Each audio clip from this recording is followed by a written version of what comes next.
बनाया मछली को, मछली को, मछली को अल्लाह ने बनाया मछली को हम सब के लिए।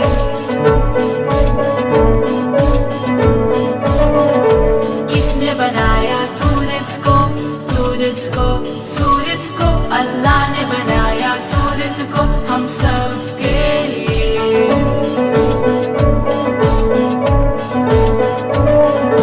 किसने बनाया चांद को, चांद को, चांद को अल्लाह ने बनाया चांद को हम सब के